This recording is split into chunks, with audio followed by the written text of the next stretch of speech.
नमस्कार, आज की खबर देख रहे हैं आप। मैं हूं आपके साथ यशस्वी पाठक। खबरों की तरफ बढ़ेंगे, लेकिन उससे पहले अगर आप खबरों का सिलसिला यूं ही बरकरार रखना चाहते हैं, मुझसे जुड़े रहना चाहते हैं, तो मेरे सोशल मीडिया हैंडल पर जरूर से चेक इन करें, जो इस वक्त आपकी स्क्रीन पर नजर आ रहा है। देवभूमि की खबरों में आप सभी का बहुत स्वागत है। रुक करते हैं सीधा देहरादून की तरफ। उत्तराखंड में मुख्यमंत्री पुष्कर सिंह धामी की शुक्रवार को सचिवालय बैठक शुरू हुई। इस बैठक में प्रदेश हित से जुड़े हुए कई महत्वपूर्ण मसलों पर मुहर लगने की संभावना है। बैठक में रोजगार, शिक्षा और स्वास्थ्य सेवाओं को लेकर अहम निर्णय लिए जाने की संभावना है। इसके साथ ही इंफ्रास्ट्रक्चर विकास और कानून व्यवस्था से जुड़े प्रस्ताव भी एजेंडे में शामिल हो सकते हैं। कैबिनेट में आगामी विधानसभा सत्र की तैयारियों पर भी चर्चा संभव है। बैठक में धन सिंह रावत, सतपाल महाराज, सुबोध उनिवाल, सौरभ बोंगुड़ा और गणेश जोशी समेत अन्य मंत्री मौजूद रहे।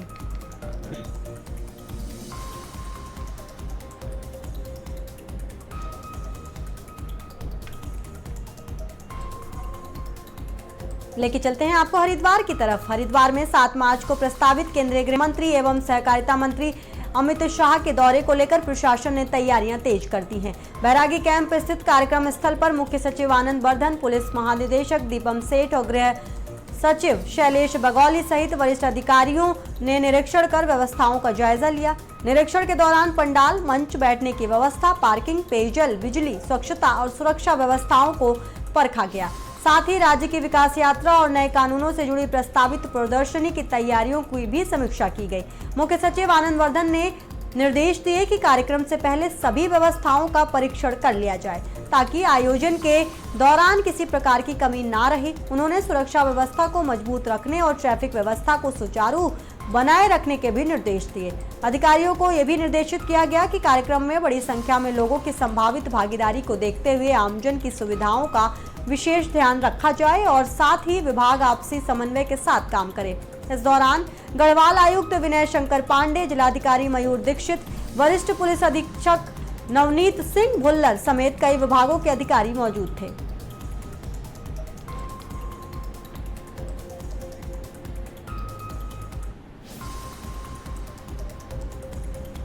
उत्तराखंड में केंद्रीय गृह मंत्री अमित शाह के हरिद्वार दौरे को लेकर तैयारियां तेज हो गई हैं। मुख्यमंत्री पुष्कर सिंह धामी ने कार्यक्रम स्थल का स्थलीय निरीक्षण कर अधिकारियों को जरूरी निर्देश दिए। दरअसल कल केंद्रीय गृह मंत्री अमित शाह हरिद्वार पहुंचेंगे, जहां वो कई विकास योजनाओं का शिलान्यास और लोकार्पण करेंगे। साथ ही धामी सरकार के 4 साल पूरे होने के उपलक्ष्य में भव्य कार्यक्रम का भी आयोजन किया जाएगा। गौरतलब है कि इसी मार्च महीने में धामी सरकार अपने 4 साल पूरे कर रही है। सरकार का दावा है कि इन 4 वर्षों में प्रदेश में विकास के कई बड़े काम हुए हैं और इसी को जन जन की सरकार 4 साल बेमिसाल के रूप में प्रस्तुत किया जा रहा है।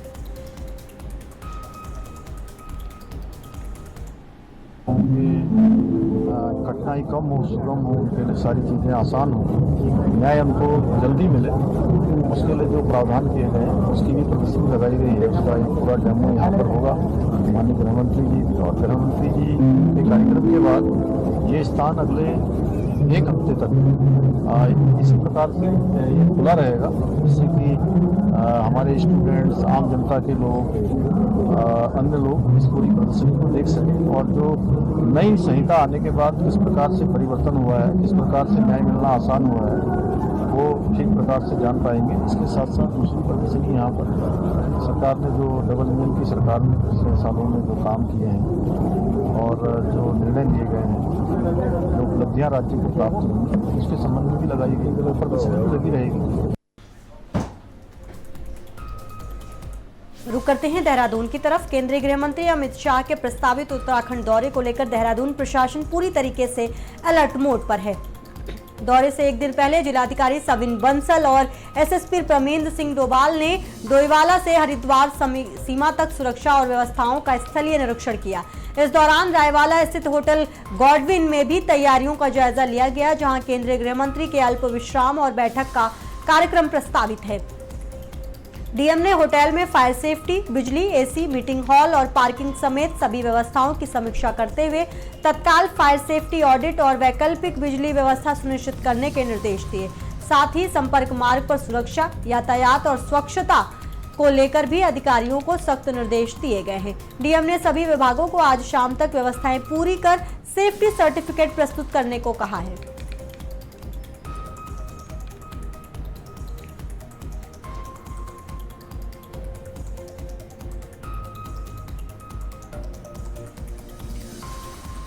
बता दें आपको कि उत्तराखंड के देहरादून में गृह मंत्री अमित शाह का जाना होगा, जिसको लेकर के प्रशासन देहरादून की एक्शन मोड में है। तमाम तरीके से तैयारियां की जा रही हैं, ट्रैफिक व्यवस्था से लेकर होटल की व्यवस्था तक। जहां पर अमित शाह अल्प विश्राम करते नजर आएंगे, उन तमाम जगहों का निरीक्षण किया जा रहा है। बिजली, पानी, पेयजल के साथ साथ रास्तों का भी ख्याल रखा जा रहा है। इसके साथ ही आमजन किस तरीके से अमित शाह के जनसंबोधन में भी शामिल होंगे, उनकी भी सुरक्षा व्यवस्थाओं की तैयारियां काफी तेजी से की जा रही हैं और खुद मुख्यमंत्री धामी इसकी अध्यक्षता कर रहे हैं। उन्होंने अधिकारियों को निर्देश दिए हैं कि किसी भी तरीके की लापरवाही बरती नहीं जानी चाहिए। लेके चलते हैं आपको टिहरी की तरफ। टिहरी में आयोजित टिहरी लेक फेस्टिवल हिमालयन 2026 में मुख्यमंत्री पुष्कर सिंह धामी ने शिरकत की। इस दौरान उन्होंने कहा कि उनके नेतृत्व में उत्तराखंड का पर्यटन नई पहचान बना रहा है। राज्य में साहसिक, आध्यात्मिक और वेलनेस टूरिज्म को तेजी से बढ़ावा दिया जा रहा है, जिससे उत्तराखंड देश में प्रमुख पर्यटन केंद्र के रूप में उभर रहा है। सीएम धामी ने कहा कि टिहरी झील अब देश विदेश के पर्यटकों के लिए आकर्षण का बड़ा केंद्र बनती जा रही है। साथ ही पर्यटन के माध्यम से स्थानीय युवाओं के लिए रोजगार के नए अवसर भी पैदा हो रहे हैं। डबल इंजन सरकार के प्रयासों से उत्तराखंड पर्यटन क्षेत्र लगातार नए कीर्तिमान स्थापित कर रहा है।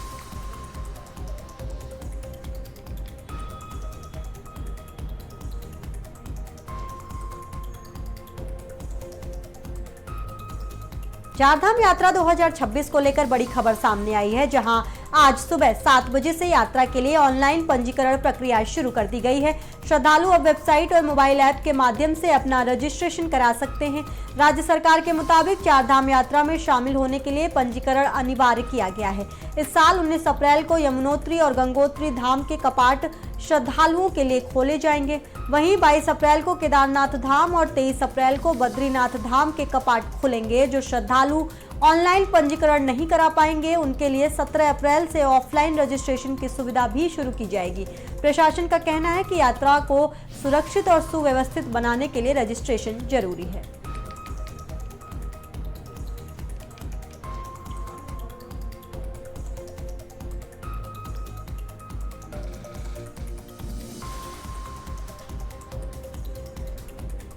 अब बात ऋषिकेश की। ऋषिकेश तपोवन के आनंद धाम में आयोजित कीर्तन फेस्ट में इंडियंस के एंट्री बैन को लेकर सोशल मीडिया पर छिड़े विवाद पर आनंद धाम के अध्यक्ष स्वामी मोहन गिरी और कार्यक्रम आयोजक रेणुका राधाकृष्ण सामने आए हैं। उन्होंने इस वीडियो की खंडन करते हुए कहा कि कार्यक्रम में इंडियंस की एंट्री बैन और फॉरेनर्स को प्रायोरिटी का एक वीडियो सोशल मीडिया पर वायरल किया गया है, जिसकी हम कड़ी निंदा करते हैं। उनका कहना है कि तथाकथित यूट्यूबर द्वारा वायरल वीडियो को तोड़ मरोड़ कर पेश किया गया है, जिससे देश विदेश में गलत संदेश गया है, जबकि कार्यक्रम का उद्देश्य विदेशी नागरिकों को भारतीय संस्कृति से अवगत कराना था। कीर्तन फेस्टिवल में भारतीय और विदेशी दोनों ही समान रूप से शामिल हैं। सभी लोग साधु संघा ऐप पर रजिस्ट्रेशन करके कीर्तन में शामिल हो सकते हैं। पूरा कार्यक्रम बिल्कुल फ्री ऑफ कॉस्ट है। पिछले हमारे यहाँ आनंद धाम आश्रम में एस्कॉर्ट फाउंडेशन के तरफ से एक अमेरिका के महान संत स्वामी इंद्रदुमन जी महाराज कीर्तन फेस्ट का आयोजन किए हैं और वो 20 मार्च तक चलेगा। उसी क्रम में पिछले 25 फरवरी को कोई यूट्यूबर ने कुछ हमारे गेट पर का वीडियो डाला है जो सत्य से परे है। मैं उसका खंडन करता हूँ, उसका निंदा करता हूँ। उत्तराखंड में विधानसभा चुनाव से पहले बीजेपी ने अपने कार्यकर्ताओं के लिए वृहद प्रशिक्षण शिविर का आयोजन किया है, जिसकी शुरुआत 7 मार्च से होने जा रही है। आपको बता दें कि प्रशिक्षण शिविर संगठन के मंडल स्तर पर आयोजित होंगे, जिसमें पार्टी कार्यकर्ताओं को पार्टी की रीति नीति के साथ साथ 2027 के चुनाव की तैयारियों को लेकर भी अपडेट किया जाएगा। प्रशिक्षण का अभी तक जो कार्यशालाएं हुई हैं वो सब हमारी कंप्लीट हो गई हैं, जिले स्तर की पूरी। और अब जो प्रशिक्षण अभियान का पहला फेज है, फर्स्ट फेज, वो हमारा 7 मार्च से शुरू होकर 15 अप्रैल तक होगा और पूरे प्रदेश में हमारे 304 मंडलों में इसको संपूर्ण किया जाएगा। देहरादून में प्रदेश महिला कांग्रेस के प्रतिनिधि मंडल ने प्रदेश अध्यक्ष ज्योति रौतेला के नेतृत्व में वरिष्ठ पुलिस अधीक्षक से मुलाकात कर सोशल मीडिया पर फर्जी एआई जनरेटेड पोस्टों को लेकर शिकायत दर्ज कराई। उन्होंने आरोप लगाया कि कुछ फेसबुक पेजों के माध्यम से कांग्रेस पार्टी और उसके वरिष्ठ नेताओं की छवि को भ्रामक और आपत्तिजनक सामग्री से धूमिल किया जा रहा है। महिला कांग्रेस ने मामले की निष्पक्ष जाँच कर दोषियों के खिलाफ IT एक्ट के तहत कार्रवाई की मांग की है। आज महिला कांग्रेस के प्रतिनिधि मंडल ने वरिष्ठ पुलिस अधीक्षक परमिंदर डोभाल जी से मुलाकात करी। हम लोगों ने वरिष्ठ पुलिस अधीक्षक परमिंदर डोभाल जी को एक ज्ञापन सौंपा। उसमें लगातार जिस प्रकार से प्रदेश में सोशल मीडिया के द्वारा संचालित पेज धाकड़ धामी, वसूली मोर्चा अभियान, धामी की धमक, सनातनी धामी, इन पेजों के द्वारा हमारे जो प्रदेश अध्यक्ष गणेश गोदयाल जी, हमारे पूर्व मुख्यमंत्री हरीश रावत जी और बाकी सब लोगों की छवि, कांग्रेस पार्टी की छवि को खराब करने का काम ये पेजेस कर रहे हैं। इसके खिलाफ हम लोगों ने ज्ञापन सौंपा। साथ ही साथ प्रदेश में, देवभूमि उत्तराखंड में जो सांप्रदायिक भावनाओं को भड़काने का काम ये पेज कर रहे हैं, उसके खिलाफ हम लोगों ने इनसे बात करी और हम लोगों ने ये उनको बोला है कि अगर अगले 15 दिनों पे इन पेजों पे कार्रवाई नहीं होगी तो हम लोगों को मजबूरन SSP ऑफिस के में लगातार धरने प्रदर्शन करने के लिए मजबूर होना। अब बात बागेश्वर की। बागेश्वर में प्रशासनिक व्यवस्था को दुरुस्त करने के लिए जिलाधिकारी आकांक्षा कोंडे ने गुरुवार को कांडा तहसील का औचक निरीक्षण किया। जिलाधिकारी के औचक निरीक्षण और अचानक पहुंचने से तहसील परिसर में हड़कंप मच गया। निरीक्षण के दौरान जिलाधिकारी ने उपस्थिति पंजिका, डिस्पैच रजिस्टर और पत्र प्राप्ति रजिस्टर सहित कई महत्वपूर्ण अभिलेखों की गहन जांच की। जांच में कई कर्मचारी अनुपस्थित पाए गए और कार्यालयीय कार्यों में भी लापरवाही सामने आई। इस पर जिलाधिकारी ने कड़ा संज्ञान लेते हुए तहसीलदार से लेकर अनुपस्थित कर्मचारियों तक के वेतन आहरण पर तत्काल रोक लगाने के निर्देश दिए। इस दौरान तहसील परिसर स्थित कंट्रोल रूम की व्यवस्थाएं भी संतोषजनक नहीं पाई गई और उसका भी फोन में बंद मिला, जिस पर जिलाधिकारी ने नाराजगी जताते हुए तुरंत व्यवस्थाएं दुरुस्त करने के निर्देश दिए। निरीक्षण के दौरान प्रभारी तहसीलदार के कार्यालय में देर से पहुंचने पर जिलाधिकारी ने कड़ी नाराजगी जताई और उनका वेतन रोकते हुए स्पष्टीकरण तलब किया। इसके अलावा RK सेक्शन पर आपदा मद से वितरित धनराशि, GPF अभिलेखों और सेवा पुस्तिकों की भी जांच की गई। दस्तावेजों के रखरखाव में कमी पाए जाने पर जिलाधिकारी ने बिलों और भुगतान से जुड़े अभिलेखों की गहन जांच के निर्देश दिए। साथ ही अलाव के लिए उपयोग की गई लकड़ी और कंबल वितरण से भी जुड़े बिलों का भी परीक्षण किया गया। इसके बाद जिलाधिकारी ने तहसील परिसर के पास निर्माणाधीन न्यायालय भवन और आवासीय भवन का भी निरीक्षण किया और संबंधित अधिकारियों को निर्माण कार्य की गुणवत्ता बनाए रखते हुए निर्धारित समय सीमा में कार्य पूरा करने के दिशा निर्देश दिए। फिलहाल जिलाधिकारी सख्त कार्रवाई के बाद तहसील प्रशासन में हड़कंप का माहौल है और अधिकारियों कर्मचारियों को अपने कार्यों में अधिक जिम्मेदारी और पारदर्शिता बरतने की चेतावनी भी मिल गई है। देहरादून के नेहरू कॉलोनी इलाके में हुए दहेज हत्या के सनसनीखेज मामले में पुलिस ने मृतका के पति को गिरफ्तार कर लिया है। आरोप है कि शादी के महज 4 महीने बाद ही पति ने दहेज और पढ़ाई को लेकर नाराजगी के चलते अपनी पत्नी की हत्या कर दी। पुलिस के मुताबिक 19 नवंबर 2025 को कहकशा आलम की शादी शहबाज आलम से हुई थी। शादी के बाद से ही कम दहेज लाने को लेकर उसे ससुराल में लगातार प्रताड़ित किया जा रहा था।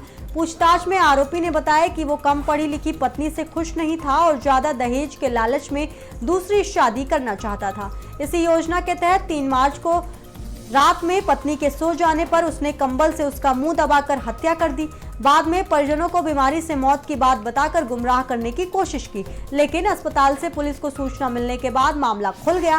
फिलहाल पुलिस ने आरोपी पति को गिरफ्तार कर आगे की कार्रवाई शुरू कर दी है। आपको उत्तराखंड के रुद्रपुर की तरफ उधम सिंह नगर के दिनेशपुर थाना क्षेत्र के से एक बेहद दर्दनाक और झकझोर देने वाली घटना सामने आई है। यहाँ इंस्टाग्राम के जरिए शुरू हुई दोस्ती धीरे धीरे प्यार में बदल गई, लेकिन कथित तौर पर रिश्ता टूटने के बाद मानसिक तनाव में आए एक 17 वर्षीय युवक ने आत्महत्या कर ली। इस घटना के बाद पूरे गांव में शोक का माहौल है। मिली जानकारी के मुताबिक दिनेशपुर थाना क्षेत्र के कलीनगर गांव निवासी 17 वर्षीय अनुज राठौर ने अपने घर में पंखे से फांसी लगाकर जान दे दी। बताया जा रहा है कि अनुज की कुछ समय पहले इंस्टाग्राम के माध्यम से एक युवती से दोस्ती हुई थी। शुरुआत में दोनों के बीच सब कुछ सामान्य था, बातचीत हो रही थी, लेकिन धीरे धीरे ये दोस्ती गहरी होती गई और दोनों के बीच प्रेम संबंध बन गए। बताया जाता है कि घटना वाले दिन भी अनुज घर पर ही था। घटना की सूचना मिलते ही दिनेशपुर थाना पुलिस प्रभारी निरीक्षक रविंद्र बिष्ट मौके पर पहुंचे।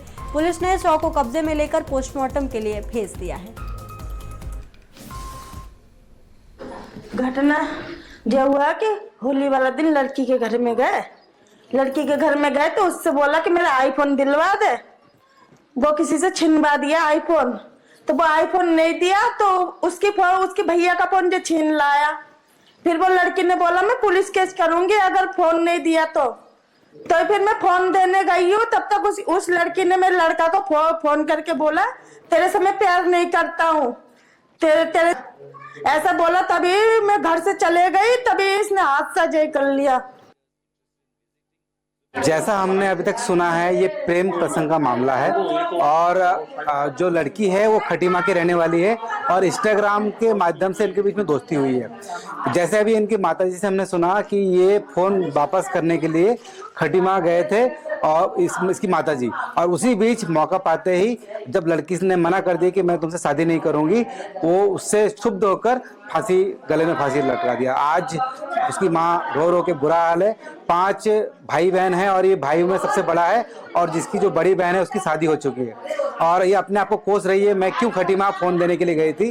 और बड़ा दुर्भाग्य की बात है कि आजकल के जो युवा बच्चे हैं सोशल मीडिया में बहुत ज़्यादा समय देते हैं और कहीं ना कहीं उसका दुष्परिणाम माता पिता को भुगतने को देखने को मिल रहा है। तो इसलिए मैं माता पिता को भी ये कहना चाहूँगा कि अपने बच्चों पर विशेष ध्यान रखें, किससे बात कर रहे हैं कि नहीं और फ़ोन में क्या देख रहे हैं उस पर भी पैनी नज़र होनी चाहिए। भविष्य में इस तरह की घटना को रोकने के लिए माँ बाप को सजग होने की जरूरत है। ऋषिकेश में पशुलोक बैराज के पास नदी के बीच बने टापू पर फंसे एक युवक को एसडीआरएफ की टीम ने देर रात सफल रेस्क्यू कर सुरक्षित बाहर निकाल लिया है। युवक तेज बहाव और अंधेरे के बीच काफी देर तक टापू पर फंसा रहा था। जानकारी के अनुसार 5 मार्च की रात कंट्रोल रूम से सूचना मिलने पर एसडीआरएफ पोस्ट ढालवाल से निरीक्षक कविंद्र सजवाड़ के नेतृत्व में टीम मौके के लिए रवाना हुई। स्थानीय ग्रामीणों के साथ करीब 1.5 से 2 किलोमीटर क्षेत्र में तलाश की गई, लेकिन युवक का पता नहीं चल सका। इसके बाद एसडीआरएफ टीम ने तेज बहाव, अंधेरे और दुर्गम नदी तटों के बीच सघन सर्च ऑपरेशन चलाया और कुनाऊ गांव से करीब 2 किलोमीटर आगे नदी के बीच बने टापू पर फंसे युवक तक पहुंचने में सफलता हासिल की। टीम ने जोखिम भरे हालात में युवक को सुरक्षित रेस्क्यू कर उसके परिजनों को सुपुर्द कर दिया। रेस्क्यू किए गए युवक की पहचान आयुष ममगई निवासी इंद्रनगर ऋषिकेश के रूप में हुई है, जो बीटेक का छात्र बताया जा रहा है। देहरादून में होली कार्यक्रम के दौरान मारपीट और हुड़दंग के मामले में पुलिस ने बड़ी कार्रवाई की है। नेहरू कॉलोनी थाना क्षेत्र के नीरजा ग्रीन में 4 मार्च को कुछ युवकों द्वारा आयुष बंगारी और उनके दोस्तों के साथ मारपीट की घटना सामने आई थी। शिकायत मिलते ही पुलिस ने मामला दर्ज कर जांच शुरू की और 5 आरोपियों को चिन्हित कर गिरफ्तार कर लिया। गिरफ्तार आरोपियों में अमित रांगड़, सार्थक रांगड़, नितिन नेगी, सिद्धार्थ बुटोला और युवराज मखलोआ शामिल है। पुलिस के मुताबिक बता दें आपको कि कानूनी कार्रवाई की जा रही है। वहीं होली कार्यक्रम के दौरान शांति भंग और हुड़दंग करने के आरोप में पुलिस ने उसी दिन 5 अन्य युवकों को भी गिरफ्तार किया था। पुलिस का कहना है कि क्षेत्र में शांति व्यवस्था बनाए रखने के लिए सख्त कार्रवाई की जा रही है।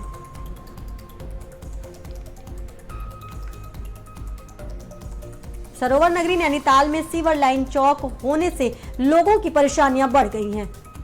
मामला चंद्र भवन मार्ग का है, जहां सीवर लाइन के जाम होने से गंदा पानी सड़क पर बहकर तालाब जैसा जमा हो रहा है और सीधे झील में जा रहा है। स्थानीय लोगों के अनुसार सड़क किनारे बनी नालियों में पानी के पाइपों का ढेर लगा हुआ है, जिसकी वजह से नालियां पूरी तरीके से बंद हो गई। नालियों के जाम होने से गंदा पानी सड़क पर बह रहा है, जिससे राहगीरों को काफी दिक्कतों का सामना करना पड़ रहा है। बदबू से लोग परेशान हैं और बरसात के समय स्थिति और भी गंभीर हो जाती है। खबरों का सिलसिला आप यूं ही बरकरार रखना चाहते हैं, मुझसे जुड़े रहना चाहते हैं, तो मेरे सोशल मीडिया हैंडल पर जरूर से चेक इन करें, जो इस वक्त आपकी स्क्रीन पर नजर आ रहा है। देवभूमि की खबरों में बस इतना ही। बाकी अहम खबरों के लिए आप देखते रहिए आज की खबर।